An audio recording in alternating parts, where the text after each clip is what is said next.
안녕하십니까? 사연을 들어주실 청취자 여러분들께 인사를 먼저 올리고 시작하겠습니다. 저는 30대 후반에 접어든 여자 사연자로서 평소에 이런 썰들을 좋아해서 자주자주 듣고 즐기고 있었습니다. 그러다가 문득 저에게 있었던 일도 사연으로 한번 올려보면 어떨까 싶어서 이렇게 타이핑을 치기 시작했습니다. 저희 집에 일어난 큰 사건을 한번 재미나게 풀어보도록 하겠습니다. 저희 집에는 이상한 가훈이 하나 존재합니다. 그건 바로 가족들끼리는 모든 걸 나눠야만 한다는 가훈이자 법칙이죠. 그 법을 무시하는 날에는 아주 무시무시한 엄벌이 내려지곤 했습니다. 뭐 말로만 보면 그게 뭐 어때서? 당연한 거 아니야? 하는 생각을 하실지도 모르겠습니다만 실상은 늘 상상 그 이상이었습니다. 우리 아버지께서는 항상 가족들끼리는 콩 한쪽도 나누어야 한다고 하셨고 그 콩 한쪽이라는 게 얼마나 사소한 것인지 알게 된 건 제가 고등학생 때였습니다. 당시에 저를 좋아하던 같은 반 친구가 발렌타인데이 때 저에게 초콜릿을 선물로 주었습니다. 값이 꽤 비싸서 평소에는 사 먹을 수 없는 한 알씩 금박 포장이 된 초콜릿이었습니다. 물론 값도 값이지만 저도 그 친구에게 호감이 있었기 때문에 아껴서 먹으려고 책상 서랍에 꽁꽁 숨겨두고 생각날 때마다 하나씩 꺼내 먹었죠. 그런데 제 여동생이 그 초콜릿을 보고는 저에게 하나만 달라고 졸랐었어요. 저는 당연히 제가 좋아하는 남자애가 준 선물이기에 절대 안 된다고 꺼내 먹을 생각하지 말라고 숫자 세고 있다고 이야기를 했죠. 근데 제 동생은 그게 엄청 먹고 싶었는지 엄마에게 가서 그 초콜릿 하나만 사달라고 조르기 시작한 거예요. 엄마는 귀찮아서 언니한테 하나 달라고 하라고 이야기를 했고요. 동생이 징징거리면서 언니가 안 준다고 했다고 우는 소리를 내니까 아버지께서 방에서 나와서 큰 소리를 치셨습니다.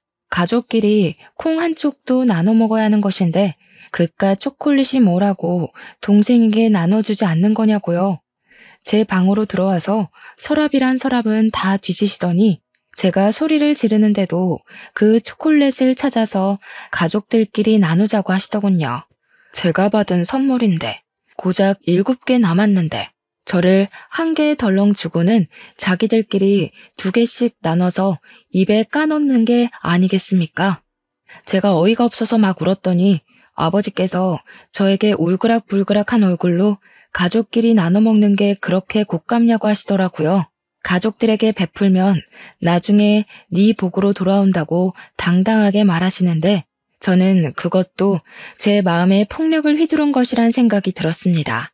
마음에 든 멍은 빠질 생각을 하지 못했고 자연스럽게 아버지와 거리를 두게 된 큰 사건이었죠.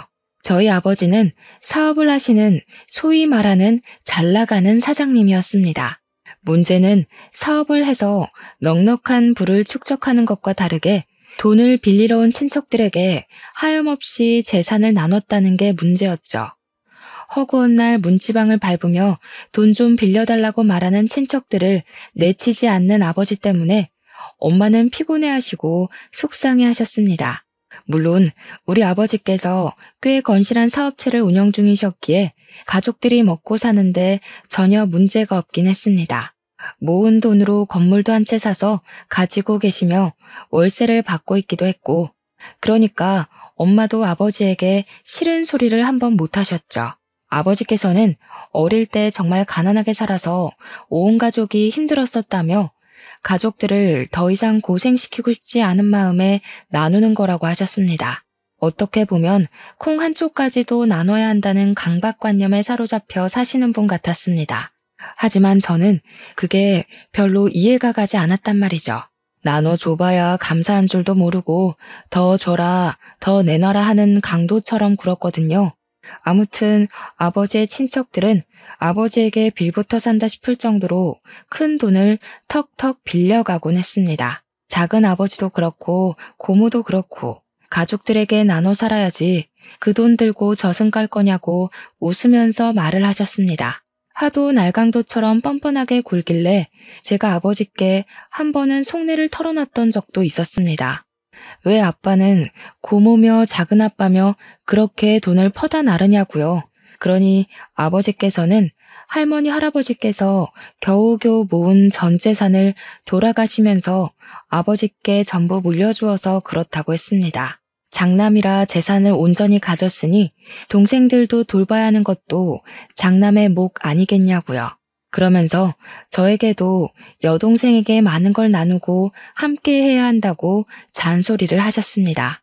그런데 그 말을 듣고 계시던 엄마가 한숨을 쉬면서 이야기를 하시더라고요. 고작 산 몇 평 받고 빚만 잔뜩 떠넘겼던 주제에 재산을 받았다고 이야기를 할 수 있는 거냐고요. 아버지께서는 다 지난 이야기 해서 뭐하냐고 궁시렁거리시면서 자기가 번 돈으로 가족들에게 나누는 거니까 집안 살림이나 잘 살피라고 하시면서 대화는 마무리되었습니다. 저는 끝까지 그런 아빠의 독불장군 같은 모습이 이해가 가지 않았고 먼 친척까지 챙길 여유가 없었으므로 동생만 잘 챙기자 싶었습니다. 제가 성인이 되어서도 집안의 분위기는 달라진 게 전혀 없었습니다. 제가 회사에서 명절 선물을 받아온다거나 친구들에게 생일 선물을 받아오거나 하물며 제가 제 돈 주고 산 옷까지도 온 가족이 나누는 거라고 돌려 입었습니다. 새로 산 옷을 입고 친구들이랑 놀러 가려고 했는데 제 동생이 입고 있는 걸 봤을 때 얼마나 화가 났던지 하루빨리 독립이라도 해야 하나 싶어서 악착같이 돈을 모으기 시작했습니다. 제가 동생에게 옷을 벗으라고 난리를 치자 아버지께서 동생한테 그것도 양보 못하냐면서 화를 내셨거든요. 진짜 너무너무 스트레스를 받았지만 이 집에 살고 있는 동안에는 절대 바뀌지 않을 법칙이라 생각하며 제 속을 달래야 했습니다. 대학을 졸업하고 열심히 취업 준비를 했지만 그저 그런 중소기업에 취직을 하게 되었습니다. 취업이라는 게 아무리 노력을 해봐도 제가 가고 싶은 대기업에 가기엔 턱없이 부족하더라고요. 중소기업에서 버는 월급이야 너무나도 빤했지만 그마저도 아버지께서 나눠야 한다고 할까봐 월급까지 속여가며 일을 하고 있었습니다. 착실하게 적금을 부으면서 돈이 모이면 무조건 집부터 얻어야겠다 하는 마음으로 버티고 있었는데 어느 날 아버지께서 그러시더라고요.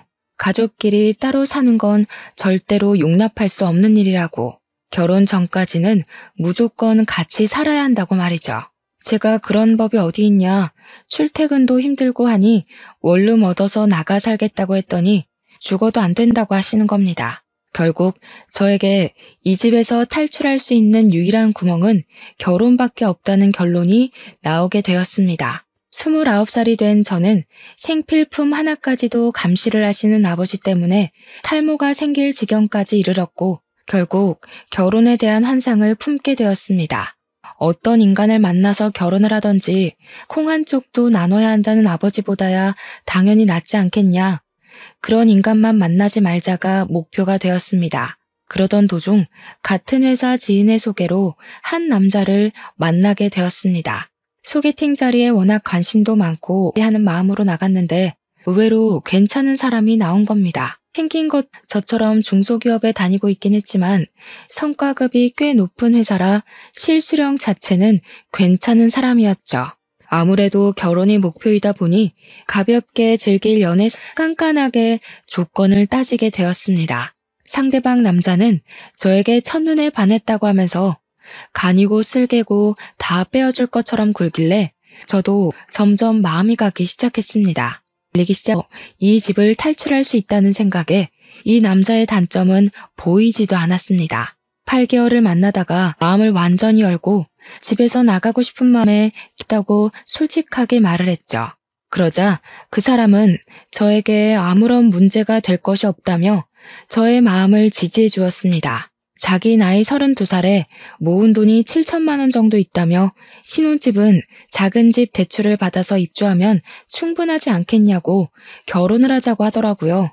약간 멋이 없는 프로포즈이긴 했지만 저도 모아둔 돈이 6천만 원 정도 1억 3 가능하지 않겠나 싶습니다.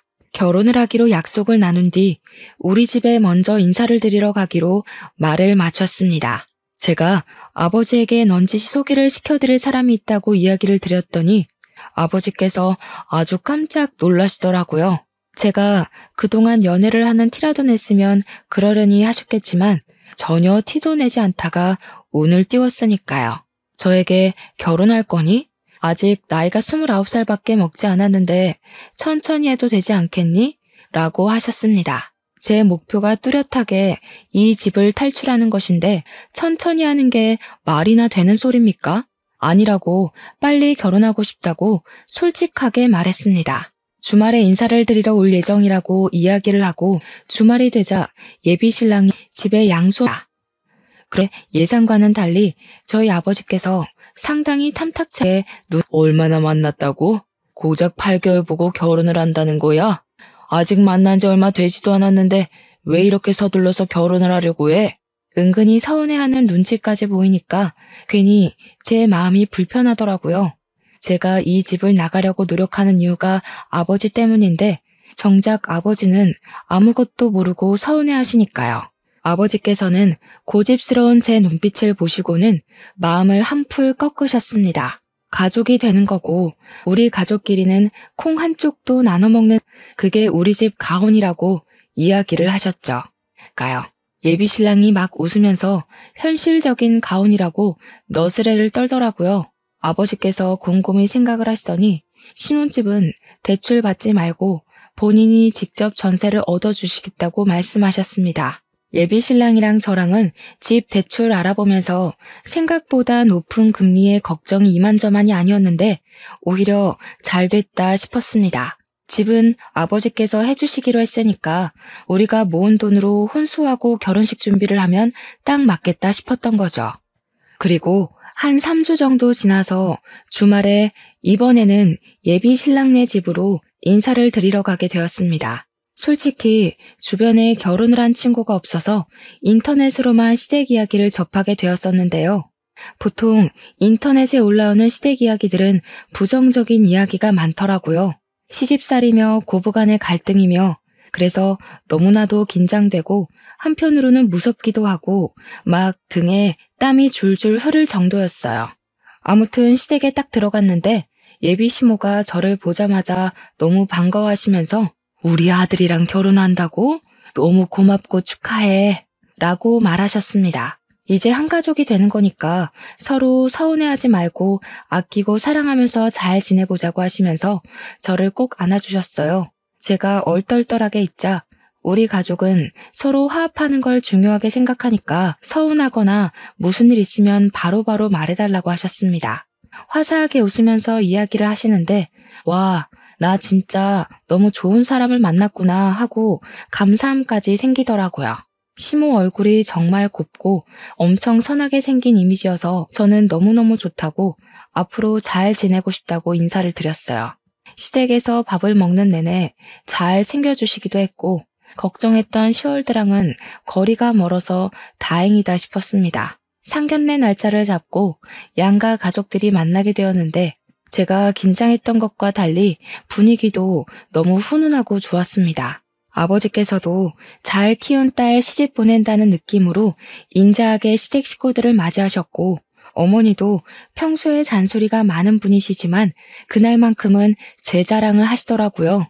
시부모도 우리 부모님께 딸아이 곱게 키워주셔서 감사하다고 집안 식구로 맞이해서 잘 보살피겠다고 하셨고요. 팔뚝에 막 소름이 돋긴 했지만 결혼해서 잘 살 수 있겠구나 하는 확신이 드는 자리이기도 했습니다. 그렇게 남편과 저는 연애를 시작한 지 10개월 만에 결혼을 하게 되었고 양가의 만남 이후 결혼식도 빠르게 진행되었습니다. 신혼집은 아버지께서 해주셨고 혼수는 둘이 발품 팔아 구했습니다. 그렇게 결혼식까지 무사히 치르게 되었습니다. 문제는 결혼을 하고 나서부터 시작이 되었습니다. 처음에는 잘 몰랐던 부분인데 결혼을 하면 보이게 되는 부분이 있잖아요. 같이 살기 시작한 이후에 보이는 단점들이 보이기 시작하는데 남편이 엄청나게 게으른 사람이었던 거죠. 회사에 출근하는 것조차 우는 소리가 없으면 못하는 사람처럼 아침부터 엄청나게 징징거리면서 출근을 했어요. 더 자고 싶다. 누워있고 싶다. 양치하기 귀찮다. 누가 시켜줬으면 좋겠다. 나 대신 일할 사람 없나? 툭 하면 이런 말을 반복했습니다. 저는 진절머리가 났죠.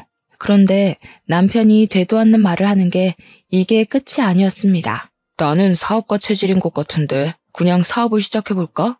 장인처럼 사업하면 잘할 수 있을 것 같은데 하면서 은근히 퇴사하고 싶다는 의견을 피력했고요. 물론 제가 그때마다 못 들은 척 그냥 넘어갔지만 하루 종일 사업 타령을 하며 허튼 소리를 하니 그건 또 그것대로 피곤하더라고요. 제가 결국에는 남편에게 2세 계획을 생각하면 안정적인 직장에 남아있는 것이 낫지 않겠냐고 몇 번이나 진지하게 이야기를 했습니다. 그러니까 남편이 하는 말이 어차피 집도 장인이 줘서 대출 갚을 것도 없고 결혼 자금 모았던 것도 거의 다 남아있지 않냐고 하더라고요. 고정적인 수입은 저에게 있으니 문제될 것이 하나도 없다고 말을 하는 겁니다. 거기다가 둘이 모은 돈 1억 3천만 원 중 결혼식 비용, 혼수 비용 빼고 9천만 원 정도가 남아있었는데 그 돈으로 사업하면 충분하지 않겠냐고 하더라고요.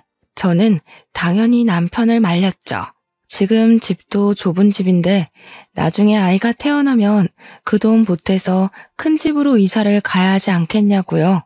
남편은 입을 삐죽이면서 제 말에 따로 반박을 하진 못했죠.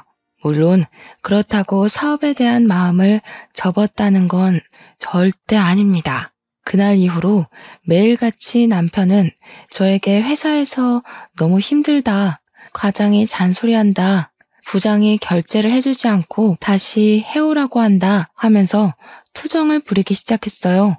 제 피를 말려서라도 퇴사를 해야겠다는 목표를 잡은 것인지 결혼한 지 3개월 만에 남편의 징징거림에 짜증이 막 솟구치더라고요. 제가 든든한 방패막이 남편을 얻은 건지 3살 먹은 아이를 얻은 건지 헷갈릴 지경이었죠. 더 큰 산은 바로 시댁이었습니다. 남편이 시댁에 가서 회사 그만두고 싶다, 사업을 한번 해봤으면 좋겠다 하면서 장황하게 별 볼 일 없는 사업 계획을 포장해서 말했더라고요. 근데 남편의 사업 아이템이라는 게 이렇다 할 아이디어가 있는 것도 아니었거든요. 그냥 중국에서 저렴한 홈카메라 같은 걸 사와서 국내에서 라벨링만 새로 해서 펫 전용 홈카메라로 둔갑해서 팔겠다는 거였어요. 또 허튼 소리 시작했다 싶어서 가만히 있었는데 시댁에서 글쎄 아이디어가 너무 좋은 것 같다면서 한번 해보라고 부추기는 거예요. 제가 놀래서 정색을 하고 시댁 식구들에게 저거 해서 얼마나 벌겠냐고 그냥 회사 다니는 게 최고라고 이야기를 했죠. 그런데 시모가 전혀 예상치 못한 답변을 하셨습니다. 우리 아들이 스트레스를 받아서 죽겠다는데 너는 내조를 더 열심히 할 생각을 해야지. 갑자기 저를 확 흘겨보면서 이야기를 하시는데 결혼 전에 봤던 인자한 시모는 제 앞에 없더라고요.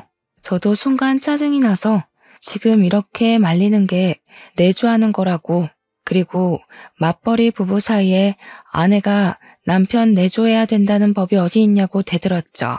그러니까 시모가 갑자기 기가 차다는 듯이 우리 아들 밥은 잘 챙겨주고 있는 거 맞냐고, 우리 아들 살이 쏙 빠졌다고 하면서 혀를 끌끌 차더라고요.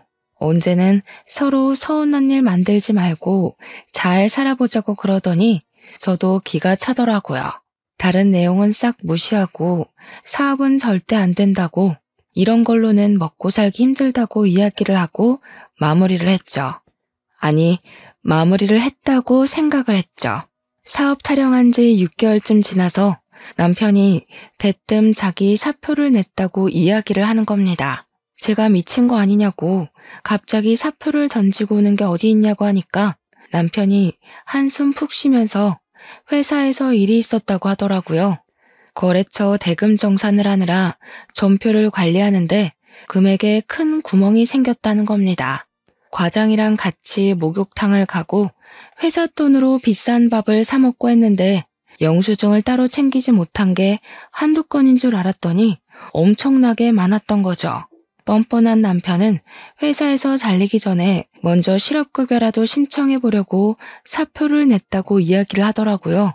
제가 기가 막혀서 지금 회사 돈을 가지고 네 돈처럼 막 썼다고 이야기하는 거냐고 하니까 입을 꾹 다물고만 있었습니다.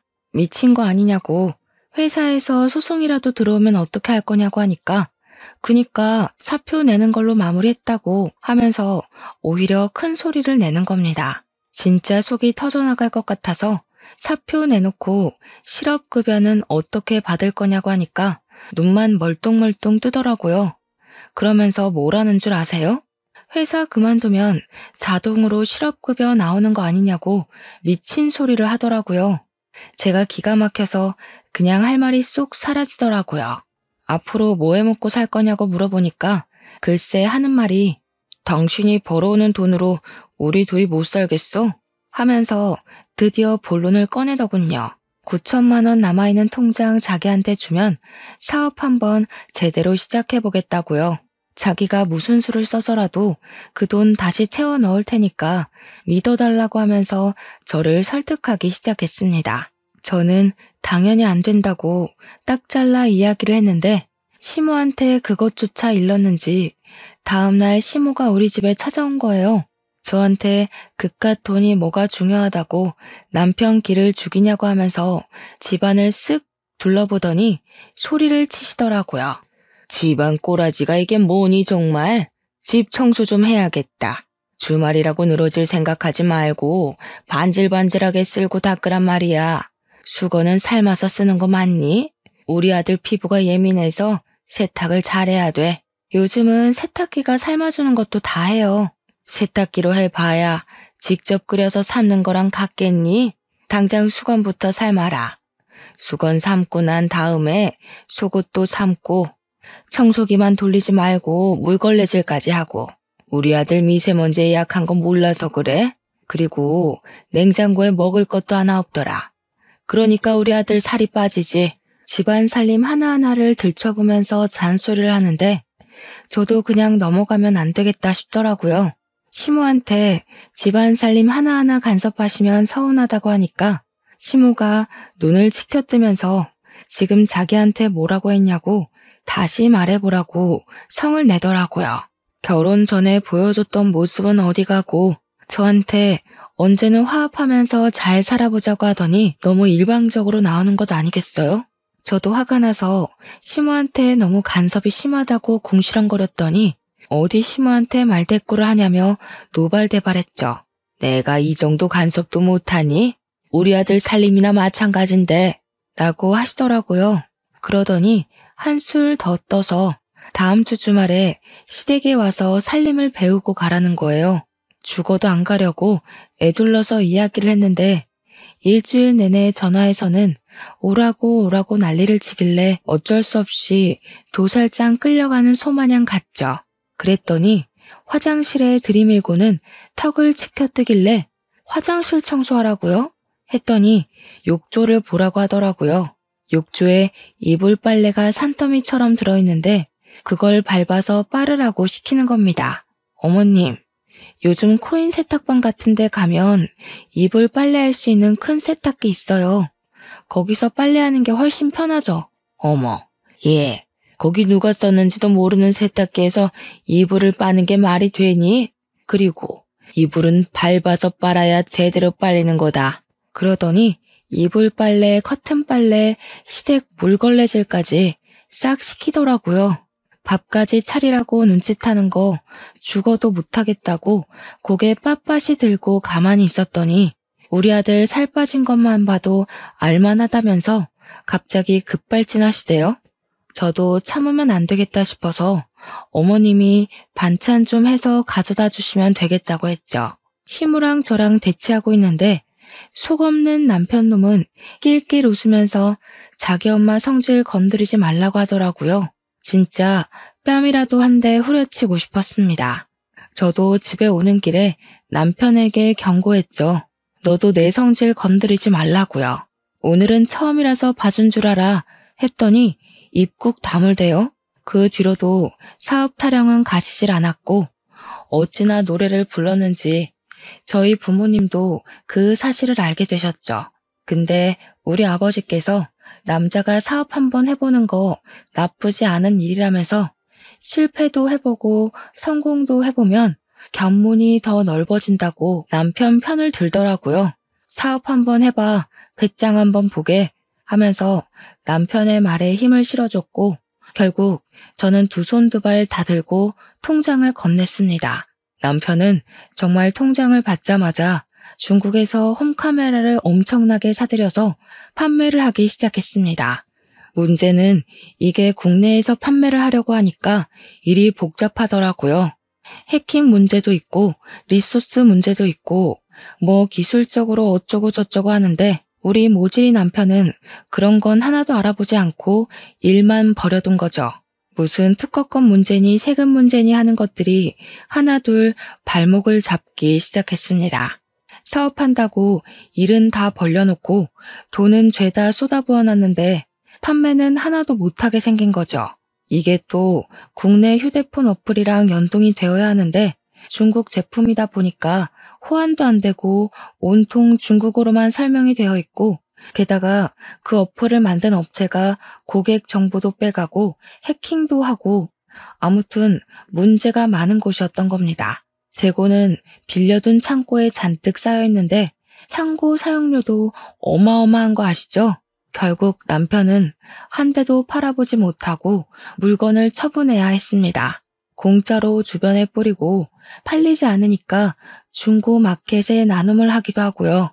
그게 사업하겠다고 난리를 친 지 3개월 만에 벌어진 일이었고 큰 돈을 탕진한 남편에게 이제 정신 차렸으면 재빨리 취업 준비하라고 했습니다. 그랬더니 남편이 뻔뻔하게도 장인도 실패 한 번쯤은 해봐야 하는 거라 안 했냐면서 다른 사업을 생각해둔 게 있대요. 제발 정신 좀 차리라고, 네가 잃은 돈을 생각하라고 우리 재산에 사업을 또 하는 게 말이 되냐 말렸습니다. 그랬더니 이 모질이 남편이 또 시모한테 졸졸 가서 고자질을 한 거죠.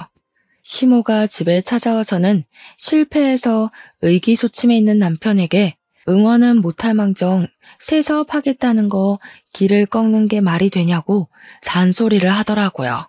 왜 우리 애 길을 죽이고 그래요? 애 현실 시모 버전이었습니다. 저에게 삿대질을 하며 이야기를 하길래 열이 받아서 저도 한 소리 했죠. 어머님, 이 사람 애도 아니고 나이 30 중반이나 처먹고 지금 얼마를 해먹은지 아세요? 너 지금 너희 집 잘 산다고 우리 집 무시하니? 우리 집에서 집 턱턱 해주고 그랬으면 우리 아들 무시도 안 했겠지. 여기서 갑자기 집 이야기가 왜 나와요? 네가 우리 아들 기죽이고 주도권 잡으려고 일부러 네 명의로 집 산 거잖아. 우리 아버지께서 해주신 집인데 당연히 제 명의로 해야 하는 거 아닌가요? 신혼집 할 때 시댁에서 100만 원이라도 보탰으면 제가 1% 정도는 공동 명의로 해줬겠죠. 집 산다고 할 때는 고맙다고 낼름 받아먹더니 왜 저한테 공동 명의 운운하세요? 굉장히 어이없는 거 아시죠? 시모가 무슨 할 말이 더 있겠습니까? 그냥 콧김만 뿜으면서 씩씩거리다가 집으로 돌아가셨죠. 남편이 저한테 틱틱거리면서 왜 긁어부스럼 만드냐고 한 소리 하는데 제가 어이가 없더라고요. 남편한테도 경고했죠. 긁어부스럼 만든 게 누군데 내 앞에서 그런 소리를 하냐고. 이 집의 부스럼은 너라고요. 사업한다고 헛짓거리 그만하고 어디든 취업부터 하라고 했습니다. 근데 이놈이 정신 못 차리고 우리 아버지를 찾아가서는 사업을 제대로 해보고 싶다면서 투자를 해달라고 한 겁니다. 가족끼리 당연히 그 정도는 나눠줄 수 있지 하면서도 우리 아버지께서도 이 미쳐넘는 놈한테 1억이나 지원을 해주신 거예요. 아버지께서 가진 건물로 대출을 받아서 해줬다고 하시더라고요. 우리 집 구할 때도 담보대출 받아서 해주신 걸로 알고 있었거든요. 남편은 아버지에게 받은 1억을 가지고 이번에는 미용기기 사업을 시작했고 확실히 미용기기는 반응이 좀 오긴 했어요. 처음에는 중국 제품이라고 사람들이 꺼려하더니 저렴한 가격에 효과도 꽤 괜찮은지 SNS를 통해서 입소문이 퍼지기 시작했습니다. 그 기회를 놓치지 않고 마케팅 업체를 끼고 SNS를 통해서 홍보를 하기 시작했죠. 남편도 처음과 다르게 꼼꼼하게 알아보고 준비했고 공을 들이긴 했어요. 출장도 몇 번이나 다녀왔고요. 그렇게 슬슬 수익이 나기 시작한 남편의 사업은 1년이 지나자 많은 성장을 했고 회사에 다닐 때보다 3, 4배는 더 돈을 벌어오기 시작했습니다. 가끔은 저한테 떵떵거리면서 자기는 사업이 잘 맞을 거라고 하지 않았냐며 큰 소리를 쳤습니다. 물론 그때마다 꼴불견이긴 했지만 저에게 생활비를 줄 때만큼은 왕처럼 모셨죠 뭐. 그렇게 자리를 잡아가고 난 뒤 저는 남편에게 슬슬 아이를 갖자고 말을 하려고 했는데 그때 또 한 번 큰 사건이 터지게 되었습니다. 우리 아버지께서 운영하고 있던 제1공장에서 불이 나면서 기계와 상품 대부분이 손실되어 버린 것이었습니다. 물론 보험이 가입되어 있긴 했지만 관리 미흡으로 인한 전선 노후, 누전이 겹치게 되면서 일어난 사건이라 100% 보험금을 받을 수 없다는 판결이 나온 겁니다. 관리가 덜 된 것에 대한 책임을 져야 한다는 뜻이었죠. 일부러 보험금을 노리고 이 지경이 될 때까지 내버려 둔 거 아니냐면서 보험사에서는 보험금 지급을 거부했습니다. 정해진 날짜까지 물건을 납품도 해야 하는데 공장은 죄다 불탔으니 물건을 맞출 수도 없고 미리 성금을 받은 것도 뱉어내야 하는 마당에 위약금까지 물어야 했습니다. 보험금 일부 수령한 걸로 돌려막기를 하다가 결국에 아버지께서는 건물까지 팔게 되었는데 건물에 끼인 대출까지 일시불로 갚아야만 하는 상황이 되었습니다. 한마디로 한순간에 아버지의 평생 사업이 산산조각이 나서 불타버리게 된 것이었습니다. 부모님은 결국 집까지 팔아서 빚을 갚아야만 했습니다. 저에게 연락이 와서 며칠만 집에서 지내도 되겠냐고 물어보시길래 냉큼 오시라고 했더니 얼굴이 많이 상해 있더라고요. 그동안 아버지께서 친척들 집을 돌면서 돈을 빌리러 다니셨던 모양입니다. 제가 작은아버지와 고모한테 이야기를 좀 해보라고 그동안 빌려간 돈 많지 않냐고 하니까 아버지께서 부들부들 떠시더라고요. 그러면서 그 잡것들 이러시길래 깜짝 놀랐죠. 아버지께서는 무슨 일이 있어도 가족들 욕은 잘 안 하시거든요. 그래서 무슨 일이 있었냐고 물어보니까 손주들이며 자식들이며 죄다 유학 보내놓고 외국 여행 다니고 하는 것들이 돈 좀 빌려달라니까 전화를 뚝 끊어버리대요. 형 사업 망했어? 빚졌어?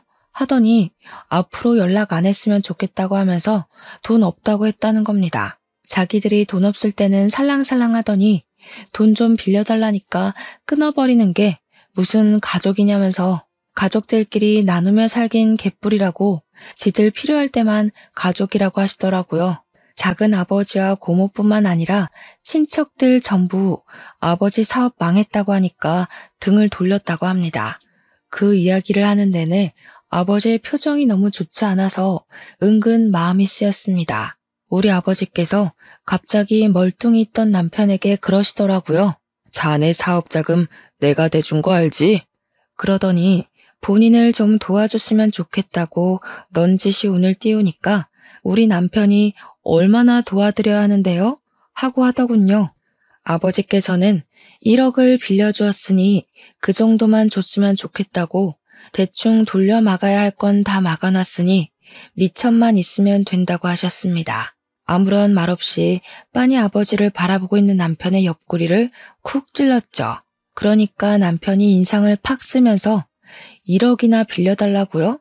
하면서 자기가 아무리 잘 나가는 사업가라고 해도 1억을 어떻게 뚝딱 마련하냐고 하더라고요.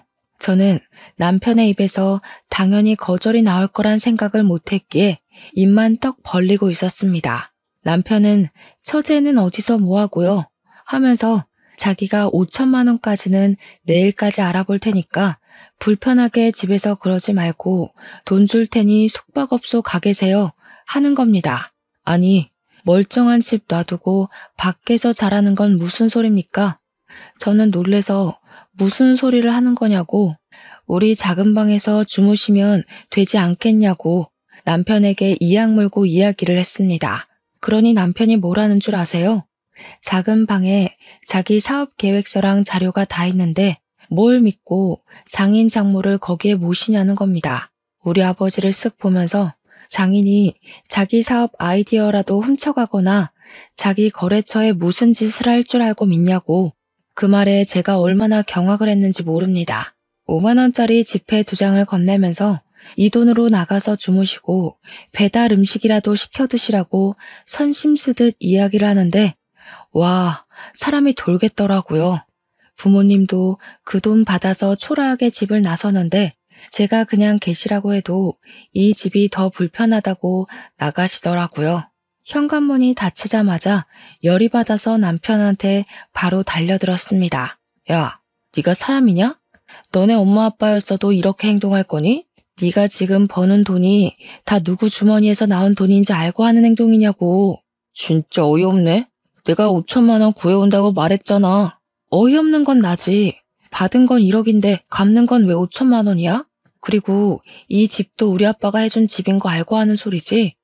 어떻게 집 해준 사람을 밖에서 자라고 내쫓을 수가 있어? 이 집 시세가 얼마나 한다고 그렇게 유세를 떨고 앉았어?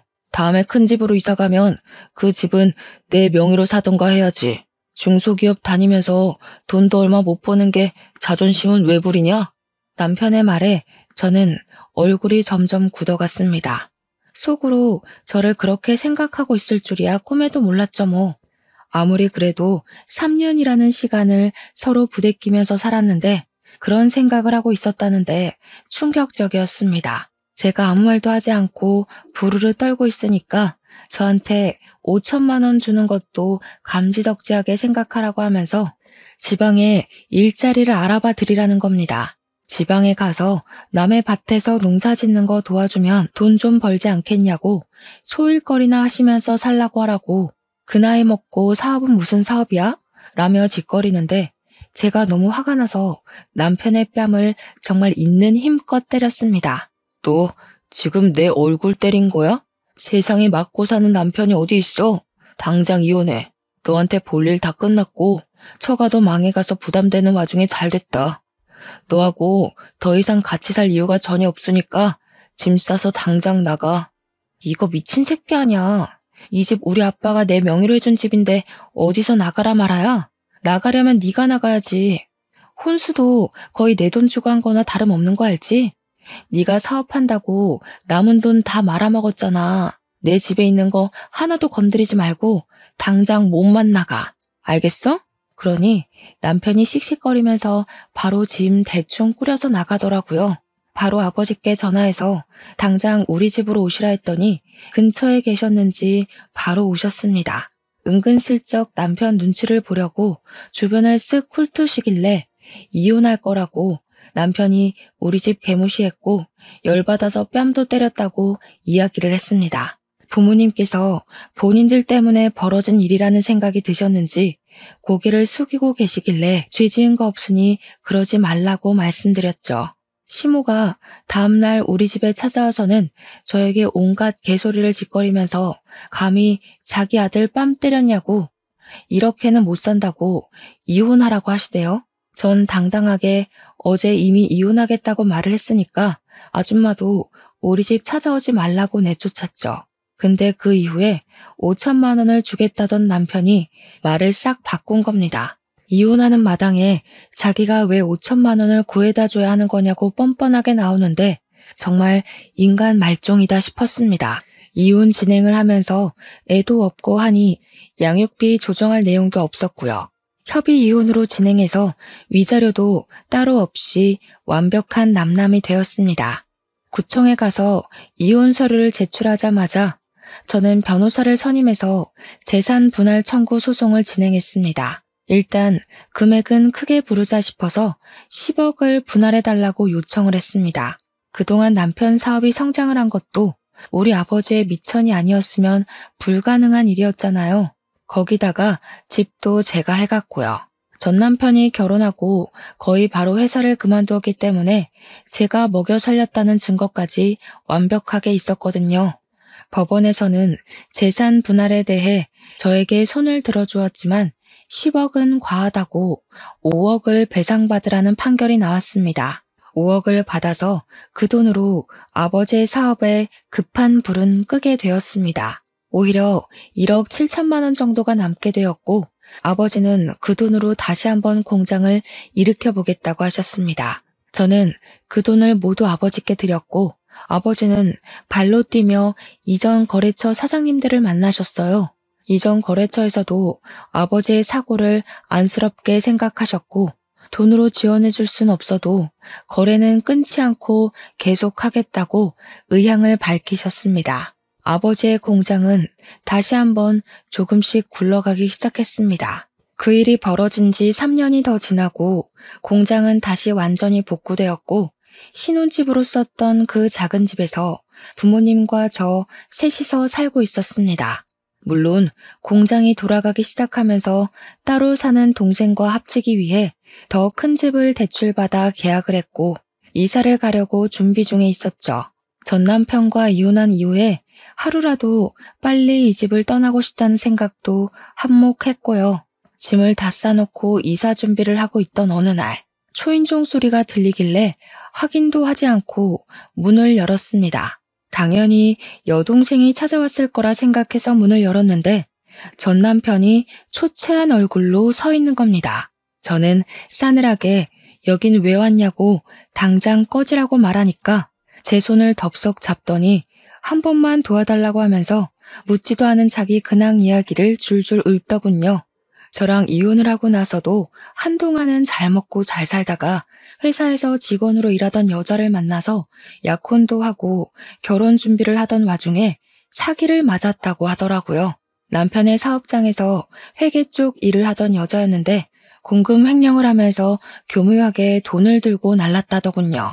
돈을 들고 나른 것까지야 꾸역꾸역 괜찮았는데 국세청에서 집중 감사가 나오면서 횡령의 세금 누락까지 다 까발려졌다네요. 그 소식에 거래처들은 갑자기 끊기고 세금 폭탄에 벌금까지 맞고 사업장은 순식간에 빚더미에 올랐다고 합니다. 돈에 돌지 않으니 직원들 월급이 밀리는 건 당연한 수순이고 노동청 신고까지 들어가서 조사를 받았다는군요. 오죽하면 술을 하도 마셔서 간에 무리가 오는 바람에 황달에서 벗어날 수 없다고 저한테 한 번만 살려달래요. 우리 아버지한테 가족끼리 원래 콩 한쪽도 나누는 거 아니냐면서 도와달라는데 아버지께서 전 남편 싸대기를 확 날리셨습니다. 내가 너랑 왜 가족이야? 하는데 우리 엄마는 싸둔 짐덩어리에서 김장용 굵은 소금을 꺼내 전 남편 면상에 던지시더군요. 전 남편은 소금 맞고 뺨 맞고 멍하게 서 있더니 갑자기 막 울면서 잘못했다고 빌더라고요. 뭐 어쩌라고. 너 망해가는 거 보면 춤이라도 꼭 춰야지 했는데 춤출 기분도 별로 안 난다. 당장 꺼져. 전 남편이 계속 안 가고 있길래 경찰까지 불렀죠 뭐. 경찰서에 조사 쓰러 가니까 시모가 찾아와서는 표독스럽게 절 노려보대요. 같이 살았던 정이 있는데 한번 도와줄 수도 있지 하면서 궁시렁거리는데 가소롭더군요. 아줌마, 우리 친정 힘들 때는 돈 없으니까 꺼지라고 하더니 이제 와서 태도 전환하시는 거예요? 저도 돈 없는 아줌마랑 아줌마 아들한테 관심 없고 말도 섞기 싫으니까 좀 꺼지세요. 저를 보면서 부들부들 떨고 있는 시모를 가뿐히 무시하고 집으로 돌아왔습니다. 우리 가족은 3일 뒤에 집도 예정대로 이사를 했어요. 간혹가다 이전 집 주소로 우편물이나 택배 배송이 가는 일이 있어서 물건 찾으러 양해를 구하고 살던 집에 찾아가니 집주인이 말해주더라고요. 어떤 남자가 몇 번이나 집에 찾아와서 경찰에 신고를 했었다고요. 전 남편이 제가 이사 간 걸 모르고 찾아간 것 같더라고요. 이혼하고 휴대폰 번호도 바꾸고 집도 이사를 갔으니 이제 더 이상 볼 일 없겠죠. 전 남편이 평생 속죄하면서 살 수 있게 최악으로 살았으면 좋겠어요. 저의 사연은 여기까지입니다. 들어주셔서 감사해요.